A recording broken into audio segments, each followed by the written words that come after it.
people of Great Torrington, pray be silent while the proclamation of the fair is read. God save the Queen!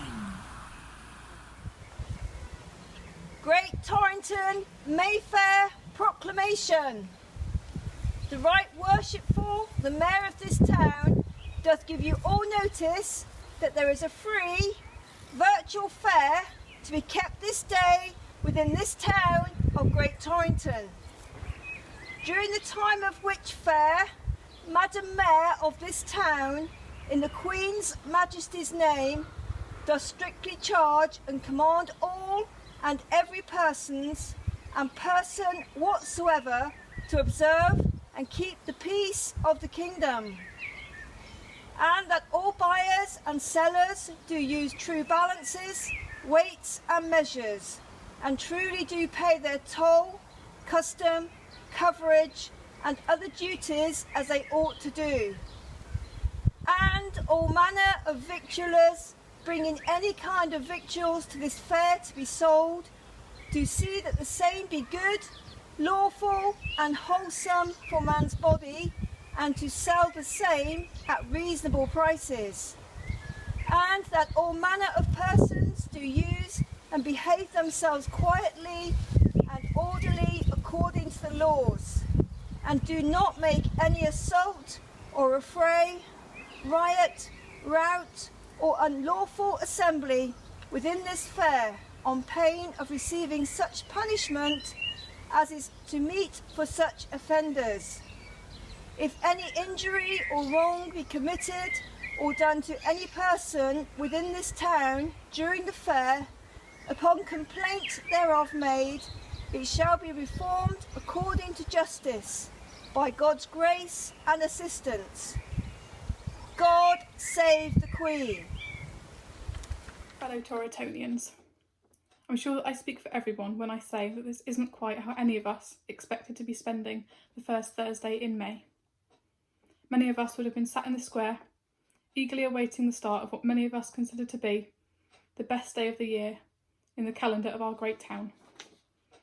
Sadly, we are unable to meet today, to spend time together in celebration of our town's rich heritage, or to enjoy Mayfair in the usual way.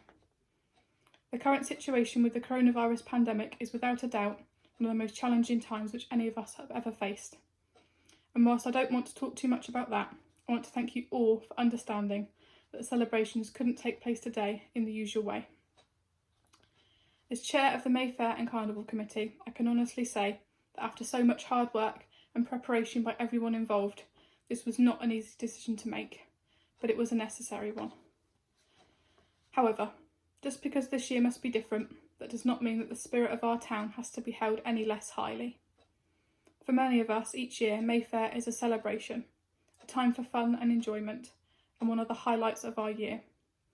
We may be asked to stay at home this time, isolating for the safety of our community, but it does not mean that we should need to celebrate any less. Instead, let us take the first Thursday in May 2020 to reflect on years gone by. I am sure that many households around Great Torrington, just as I did in preparation when I was a child, may be recreating maypole dances around our washing lines or doing the floral dance in the garden. Perhaps you may decide to catch up with neighbours or loved ones with an online call. However you decide to celebrate Mayfair, I look forward to seeing how you're all enjoying our special day in your own homes. Do upload lots of photos and videos so that we can all see and join in with your celebrations. And let us remember that Mayfair is a celebration of our community, of each other and of love, and that no matter where we may be today, we stand together as a community. Finally, and perhaps most importantly, I would like to reach out to all the children who are due to be involved in today's celebrations. Whether you are our May Queen Matilda, her crowner Freya, heralds Leo and Ishan, and attendants Esme, Isabel, Jade, Lexus, Bexley, Daisy, Lizzie and Evie, or our Carnival Queen Charlie and attendants Mia and Libby, or whether you are due to entertain us with your dances around the maypole or your early morning service. For all of you particularly, this will have been difficult for you to take in. and I know that you're disappointed not to be celebrating today in your usual way. I want to thank you all for understanding and dealing with it so maturely, and lay out my promise that we will find a way to ensure that you are all celebrated, that you all receive your costumes, and that although Mayfair may not be happening today for you, you will not be forgotten. Those of us behind the scenes are working hard to find the best way of doing that for you. But in the meantime, I hope you are all having a lovely day with your families, who I know will be doing their very best to make today special for you. Great Torrington, we stand together today in spirit, even if we cannot meet as one in person. I hope you all have a wonderful day, however you choose to celebrate, and I shall be pleased to see you soon.